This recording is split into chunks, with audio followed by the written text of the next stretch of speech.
Hello नमस्कार दोस्तों, आपका स्वागत है आपके यूट्यूब चैनल टाइटल विकास में। दोस्तों UP triple S C PET exams के लिए जो आपका 6 या 7 सितंबर को एग्ज़ाम आपका होने वाला है, उसके लिए जितने भी इंपॉर्टेंट क्वेश्चन हैं आपके हिस्ट्री के, तो उसके अकॉर्डिंग आपके 6 या 7 में जो एग्ज़ाम होने वाला है हिस्ट्री के इंपॉर्टेंट क्वेश्चन इस क्लास में हम कराने वाले हैं। तो आप सभी विद्यार्थियों से अनुरोध है कि आप सभी विद्यार्थी एक एक क्वेश्चन को सॉल्व करिएगा और एक बार रिवीजन जरूर करिए, क्योंकि आपकी समझ लीजिए रिवीजन क्लास है, ठीक है। क्योंकि आपके पास रिवीजन करने का टाइम है सिर्फ, और भी कोई नया कंटेंट पढ़ने का टाइम नहीं है। तो अच्छे क्वेश्चंस के साथ में हम क्लास को स्टार्ट करते हैं। चलिए दोस्तों, क्वेश्चंस फर्स्ट नंबर क्वेश्चन पे आते हैं। फर्स्ट नंबर क्वेश्चन आपकी सीरीज में है कि माना जाता है कि सिद्धार्थ यानी कि गौतम बुद्ध के ने अंतिम अनुभूति के लिए बोध गया जाने से पहले 6 साल तक निम्नलिखित में से किस स्थान पर पवित्रता पूर्वक ध्यान किया था। ठीक है, तो किस स्थान पर पवित्रता पूर्वक ध्यान किया गया था, तो किया था उन्होंने। तो आपको ये हमेशा आंसर याद रखना, क्योंकि ये क्वेश्चन आपके एग्जाम्स में पूछा गया क्वेश्चन है। तो आपका डुगेश्वरी गुफा यानी कि ऑप्शन नंबर आपका सी यहाँ पे करेक्ट आंसर हो जाएगा। डुगेश्वरी गुफा में 6 साल तक इन्होंने किया था। ठीक है, नेक्स्ट क्वेश्चन की बात कर लें। नेक्स्ट क्वेश्चन आपकी स्क्रीन पे है, बहुत ही अच्छा क्वेश्चन है। निम्नलिखित में से कौन सी हर्षवर्धन की पहली राजधानी थी। निम्नलिखित में से कौन सी हर्षवर्धन की पहली राजधानी थी। तो अगर दोस्तों हर्षवर्धन की पहली राजधानी अगर पूछा जाता है तो आप लोग हमेशा थानेश्वर लगाना है। कौन सा लगाना है? थानेश्वर लगाना है, यानी कि ऑप्शन नंबर बी करेक्ट हो जाएगा, थानेश्वर। ठीक है, नेक्स्ट क्वेश्चन नंबर 3 की बात कर लें। चरक संहिता निम्नलिखित चरक संहिता संबंधित है। तो चरक संहिता आपके किससे संबंधित है? तो चरक संहिता जो है आपका है ये चिकित्सा से संबंधित है। किससे? चिकित्सा से संबंधित है, यानी कि ऑप्शन नंबर डी करेक्ट हो जाएगा। ठीक है, नेक्स्ट क्वेश्चन नंबर 4 की बात कर लें। क्वेश्चन नंबर 4 देखेंगे आप लोग कि स्वतंत्र भारत में उत्खनन किया गया पहला हड़प्पा स्थल निम्नलिखित में से कौन सा था। तो पहला हड़प्पा स्थल निम्नलिखित में से कौन सा था। तो दोस्तों ये आपका जो रोपड़ जो है वो पहला हड़प्पा स्थल था। ठीक है, ऑप्शन नंबर आपका बी करेक्ट, डी करेक्ट हो जाएगा। ऑप्शन नंबर डी इसका करेक्ट आंसर हो जाएगा। नेक्स्ट क्वेश्चन नंबर 5 देखेंगे आप लोग। दोस्तों आप सभी विद्यार्थियों को अगर किसी भी क्वेश्चन का आंसर आ रहा है तो क्वेश्चन का आंसर जरूर दें कमेंट बॉक्स में, और वीडियो को लाइक करें, अपने दोस्तों तक शेयर करें। ठीक है, नेक्स्ट आपका समुद्रगुप्त की प्रस्तावित संस्कृत में एक कविता के रूप में किए किस कवि द्वारा रचित, जिसे इलाहाबाद में अशोक स्तंभ पर अंकित किया गया है। ठीक है, तो दोस्तों किसे अंकित किया गया है, तो आप लोग इसका राइट आंसर देखेंगे। ऑप्शन नंबर आपका करेक्ट आंसर कौन सा है, आप लोग सभी बात विद्यार्थी एक बार कमेंट बॉक्स में जरूर बताया करेंगे, क्योंकि बहुत ही अच्छा क्वेश्चन होता है, जिससे कि आपको इससे क्लियर हो जाता है। क्योंकि ये आपका जो क्वेश्चन है एग्जाम में कहीं ना कहीं पूछा गया क्वेश्चन है। तो आपका जितने विद्यार्थी ऑप्शन नंबर सी यानी कि हरिशेण कर रहे हैं, ऑप्शन नंबर सी इसका करेक्ट आंसर हो जाएगा। नेक्स्ट क्वेश्चन नंबर 6 देखेंगे आप लोग। क्वेश्चन नंबर 6 में पूछा गया है आपका कि महावीर और उनके अनुयायियों की शिक्षाएं कई शताब्दी तक मौखिक रूप से प्रस्तावित होती रहीं। इन्हें लगभग 1500 वर्ष पहले लिखा गया था कि वर्तमान में निम्नलिखित में से किस स्थान पर उपलब्ध है। ठीक है, तो ये किस स्थान पर उपलब्ध है? पटना बिहार पे है, कि श्रावस्ती उत्तर प्रदेश, बल्लभी गुजरात, कि श्रवणबेलगोला या कर्नाटक। ठीक है, तो इसका आंसर दोस्तों जितने विद्यार्थी इसका आंसर आपका बल्लभी गुजरात यानी कि ऑप्शन नंबर सी कर रहे हैं, बिल्कुल करेक्ट आंसर कर रहे हैं। ऑप्शन नंबर इसका सी करेक्ट आंसर हो जाएगा। नेक्स्ट क्वेश्चन नंबर देखेंगे। क्वेश्चन नंबर 7 में आपसे पूछा गया है कि ऋषि मनु के अनुसार पुरानी पवित्र नदियों संस्कृत और दृश्य द्वितीय के बीच का भूभाग के नाम से जाना जाता है। तो दोस्तों किस नाम से जाना जाता है? तो ये आपका ब्रह्मवत के नाम से जानता है। किसने? ब्रह्मवत के नाम से जाना जाता है। ऑप्शन नंबर आपका ए करेक्ट हो जाएगा। ठीक है, ब्रह्मवत। ठीक है, नेक्स्ट आपका क्वेश्चन नंबर 8 देखेंगे।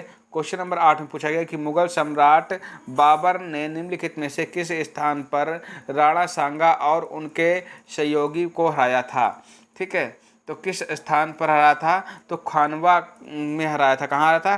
खानवा के युद्ध में। ठीक है, ऑप्शन नंबर आपका ए करेक्ट हो जाएगा, खानवा। ठीक है, नेक्स्ट आपका खानवा के युद्ध में, ऑप्शन नंबर ए करेक्ट हो जाएगा।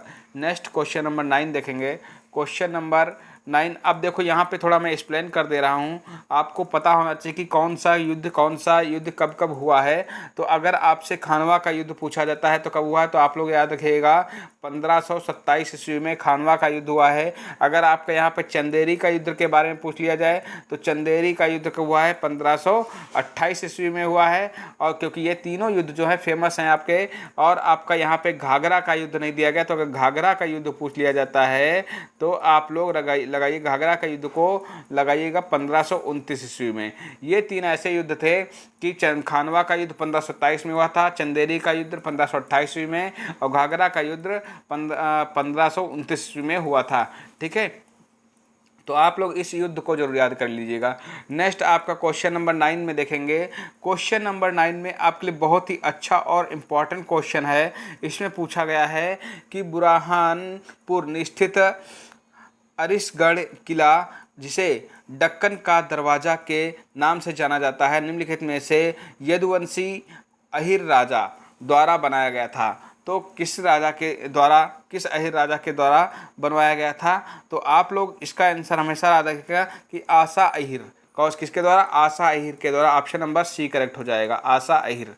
नेक्स्ट आपका क्वेश्चन नंबर 10 है। क्वेश्चन नंबर 10 में पूछा गया है कि संगमरमर पर पियत्रा ड्यूरा, ठीक है, यानी कि पित्रा ड्यूरा या रंगीन पत्थर की जड़ाई जो होती है रंगीन पत्थर की का काम के समय बहुत लोकप्रिय हुआ था। ठीक है, तो कौन लोकप्रिय हुआ था?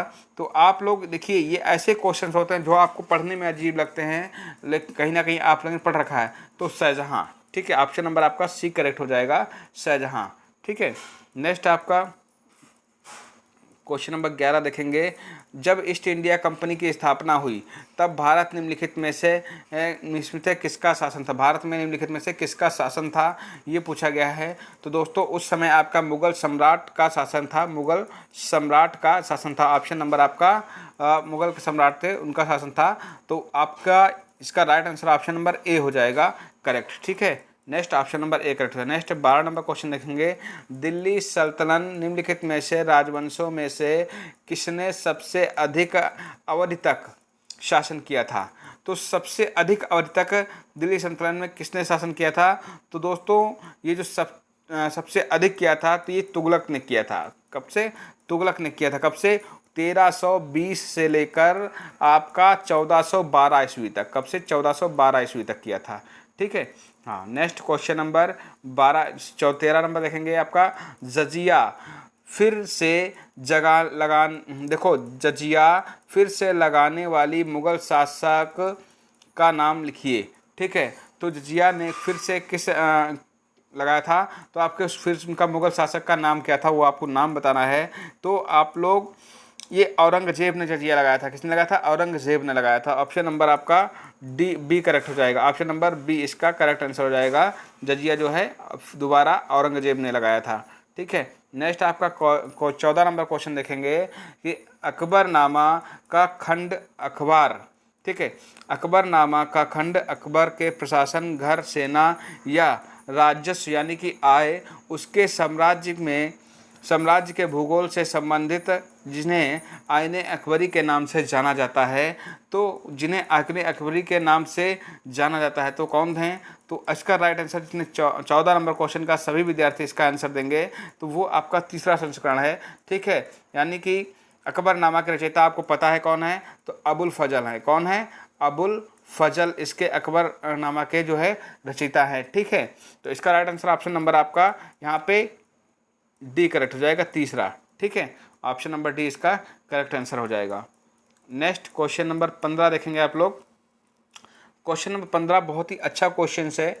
इसमें पूछा गया आपसे कि भारत में शासन करने वाले दिए गए शासकों का कालक्रम अनुसार सही क्रम क्या है?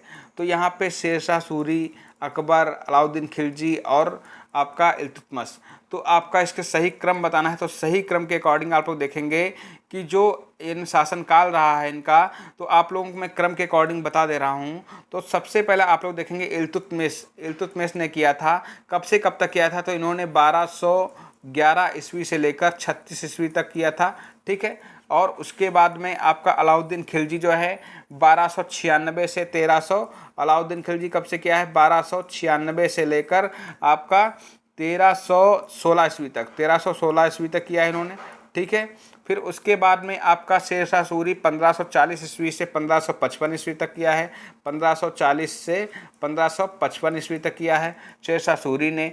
फिर उसके बाद में आपके लास्ट में बचते हैं अकबर जी, तो अकबर ने 1542 से 1605 ईस्वी में किया है। कब से 1542 में 1605 ईस्वी तक किया है, ठीक है। तो ये आपका कालक्रम अकॉर्डिंग, इसके अकॉर्डिंग आपको लगाना है। तो इसके अकॉर्डिंग जो आपका ऑप्शन नंबर आपका है डी करेक्ट हो जाएगा, डी आपका करेक्ट आंसर होगा। तो दोस्तों ये 15 क्वेश्चंस की क्लास थी। आप लोगों को क्लास कैसी लगी कमेंट बॉक्स में जरूर बताइएगा। जितने भी नए विद्यार्थी हैं चैनल को सब्सक्राइब अवश्य करें और वीडियो को लाइक करें, अपने दोस्तों को शेयर करना बिल्कुल ना भूलें। धन्यवाद दोस्तों, नमस्कार, थैंक्स फॉर वॉचिंग वीडियो।